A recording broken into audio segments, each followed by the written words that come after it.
கடலூர் மாவட்டம் வடலூர் சத்திய ஞான சபையில் 155வது தைப்பூச ஜோதி தரிசன பெருவிழா கொடியேற்றத்துடன் தொடங்கியது. வள்ளலார் பயன்படுத்திய பொருட்கள் கொண்ட அலங்கரிக்கப்பட்ட பல்லக்கை சுமந்து பல வகை பழங்கள் சீர்வரிசை பொருட்களுடன் பொதுமக்கள் ஊர்வலமாக வந்தனர். அதன் பின்னர் வள்ளலாரின் கொடி பாடல்களை பாடியபடி சத்திய ஞான சபையில் சன்மார்க்க கொடி ஏற்றப்பட்டது.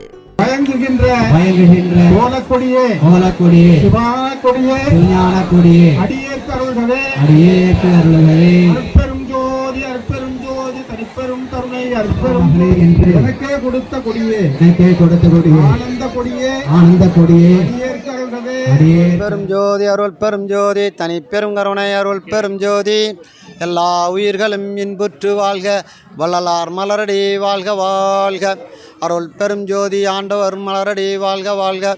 திருவர் பிரகாச வள்ளல் பெருமான் சித்தி பெற்ற புண்ணிய நாளாம் 155வது ஆண்டு தைப்பூச ஜோதி தரிசன பெருவிழா நடைபெற்று கொண்டிருக்கின்றது.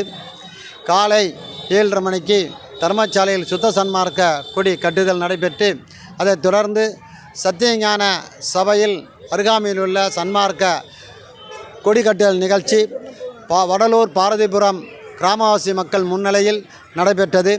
இவ்விழாவினில் இன்று சுத்த சன்மார்க்க கொடிக்கட்டல் நிகழ்வு நிறைவுற்று மறுநாள் காலை 6 மணிக்கு முதல் 7 திரை விளக்கி ஜோதி தரிசனம் நடைபெறுகிறது. முதல் கால பூஜை 6 மணிக்கு, இரண்டாம் கால ஜோதி தரிசனம் 10 மணிக்கு, மூன்றாம் கால ஜோதி தரிசனம் 1 மணிக்கு, நான்காம் கால இரவு 7 மணிக்கு, ஐந்தாம் கால ஜோதி தரிசனம் இரவு 10 மணிக்கு, அதன் மறுநாள் காலை 5:30 மணிக்கு ஆறாம் கால ஜோதி தரிசனம் நடைபெறுகிறது.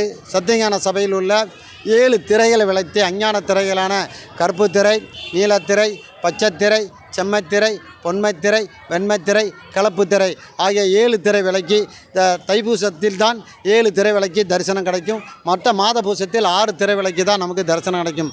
ஆகையால் தான் வள்ளல் பெருமான் வருவார் அழைத்து வாடி வடலூர் வடதிசைக்கு வந்தால் பெறலாம் நல்ல வரமே என்பார் வள்ளல் பெருமான். எவ்வழி மெய்வழி என்பன ஆகமம் அவ்வழி எனக்கருள் அருள் பெருஞ்சோதி என்பார் வள்ளல் பெருமான். அப்படிப்பட்ட போட்டினின் பேரருள் போட்டினின் பெருஞ்சீர் ஆற்றலின் ஓங்கி அருள் பெருஞ்சோதி என்பார் வள்ளல் பெருமான். அப்படிப்பட்ட இறையாற்றலை பெறுவதற்கு வருவார் அழைத்து வாடி வடலூர் திசை என்ற வள்ளலார் ஞான தத்துவத்தின்படி இந்த வள்ளலார் திருமாளிகையிலும் நமது 3ஆம் தேதி சித்தி வளாகத்தில் வள்ளலார் சித்தி பெற்ற திருவரை தரிசனம் 1 மணி முதல் மாலை 7 மணி வரை நடைபெறும். அதே போல் சத்தியஞான சபையில் ஜோதி தரிசனம் இப்படிப்பட்ட பன்முகத்தில் உள்ள இந்த ஜோதி தரிசனம் நாம் கண்டு நம்முள் மரணமில்லா பெருவாளை பெறுவதற்கே வள்ளல் பெருமான் நமக்களித்த மகா